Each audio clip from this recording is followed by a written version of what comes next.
Mengelola berbagai tim di dalam sebuah perusahaan bisa jadi sangat kacau dan bisa terjadi dengan sangat cepat. Dan sangat penting agar semua tugas di dalam tim-tim yang berbeda ini benar-benar terorganisir dengan baik demi kesejahteraan perusahaan dan agar tugas serta proyek-proyek ini berjalan dengan baik. Untuk tujuan ini, ada sebuah perangkat lunak yang benar-benar keren dan sangat lengkap, namanya Asana. Asana adalah perangkat lunak yang secara khusus dirancang untuk kolaborasi tim dan manajemen kerja. Perangkat lunak berbasis layanan ini memiliki versi gratis dan versi berbayar. Hari ini, saya akan menunjukkan beberapa fitur dari versi gratisnya. Halo semuanya, selamat datang kembali di channel ini. Nama saya Santiago. Hari ini, saya akan membuat tutorial tentang Asana, seperti yang baru saja saya sebutkan. Saya akan membuat dua video terpisah.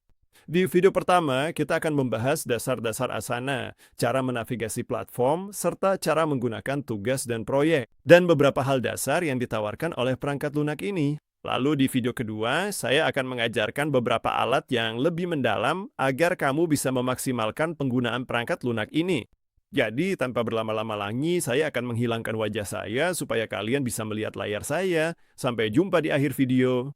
Ini adalah halaman utama Asana. Seperti yang baru saja saya jelaskan, ini adalah layanan yang dirancang untuk kolaborasi tim dan manajemen kerja.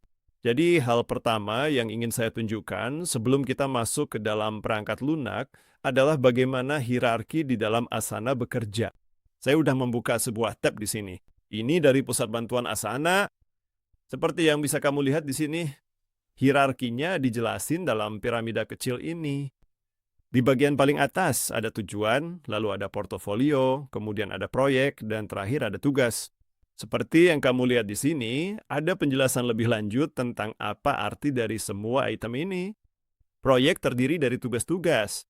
Seperti yang kita lihat di sini, ini adalah fondasi untuk setiap inisiatif di dalam Asana. Tugas-tugas yang kita lihat di sini berada di dalam proyek.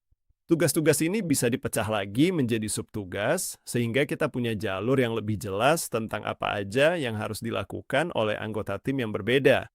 Portofolio di sini seperti folder tempat proyek-proyek bisa disimpan. Dan tujuan di bagian kanan atas di sini adalah tempat kamu bisa melacak semua target tim kamu.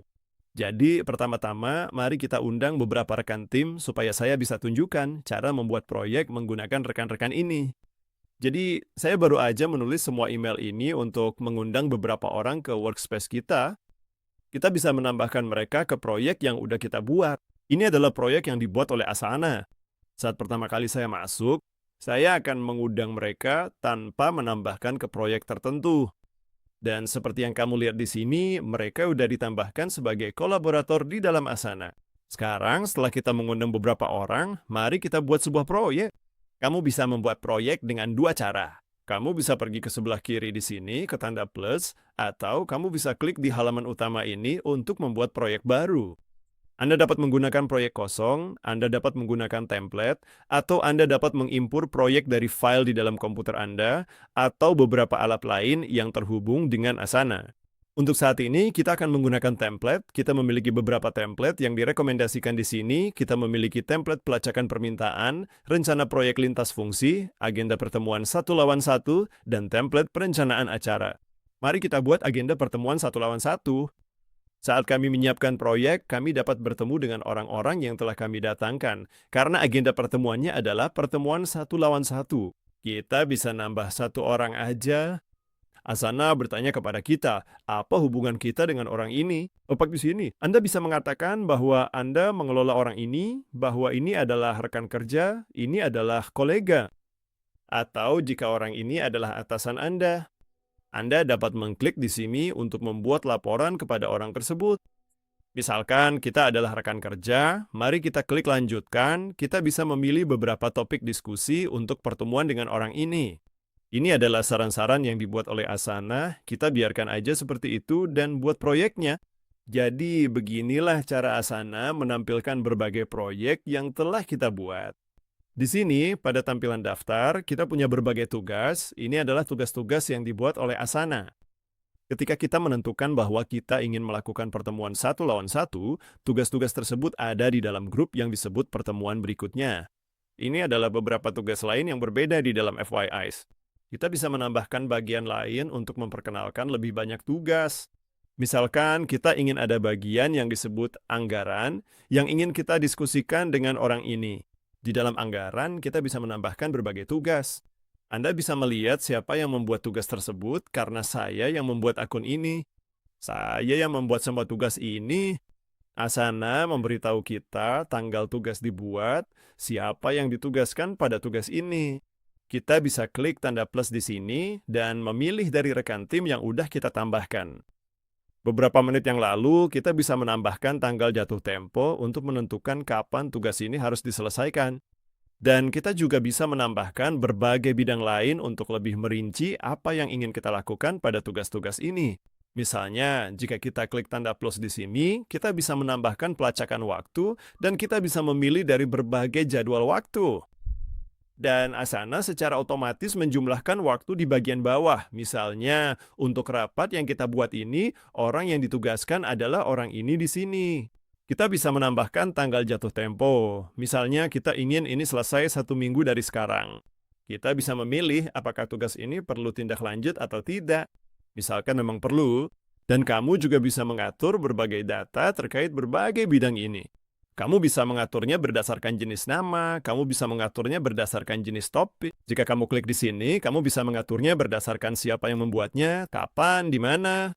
Tugas-tugas ini dibuat oleh para penanggung jawab jika kamu ingin mengaturnya seperti itu, tanggal jatuh tempo, atau berdasarkan semua bidang lain yang berbeda. Dan kamu bisa membuat sebanyak mungkin tugas yang kamu mau di dalam bagian-bagian ini di sini. Ini hanya salah satu cara kamu bisa melihat informasi di dalam Asana. Kita sedang berada di tampilan daftar, tapi kita juga bisa, misalnya, melihatnya dalam tampilan papan. Jadi, bukan dari atas ke bawah, tapi diatur dalam beberapa papan yang berbeda. Menurutku, tampilan daftar lebih terorganisir untukku. Tapi ada juga orang yang lebih suka sudut pandang yang lain ini. Itu dari kiri ke kanan, kamu bisa menambahkan bagian di sebelah kanan bagian lainnya. Sedangkan di tampilan daftar, kamu menambahkannya di bagian bawah. Kamu juga bisa melihatnya dalam tampilan garis waktu. Jadi, kamu punya kalender di sini, di bagian atas.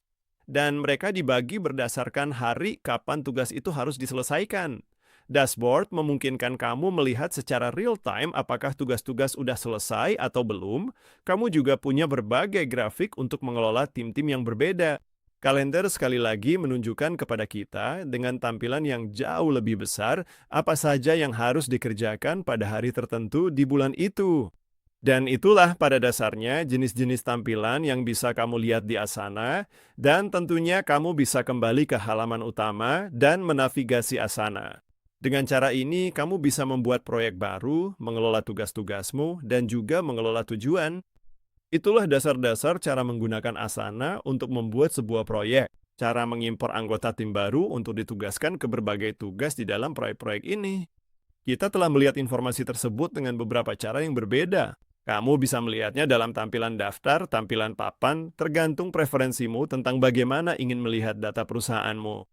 Seperti yang udah saya bilang, saya akan membuat 2 video tutorial terpisah. Ini baru yang pertama, seperti dasar-dasar cara menggunakan Asana. Di video kedua, kita akan membahas lebih dalam lagi, melihat lebih banyak fitur lain yang dimiliki Asana untukmu. Benar-benar mempermudah kerja antara rekan tim yang berbeda dan area berbeda di perusahaanmu.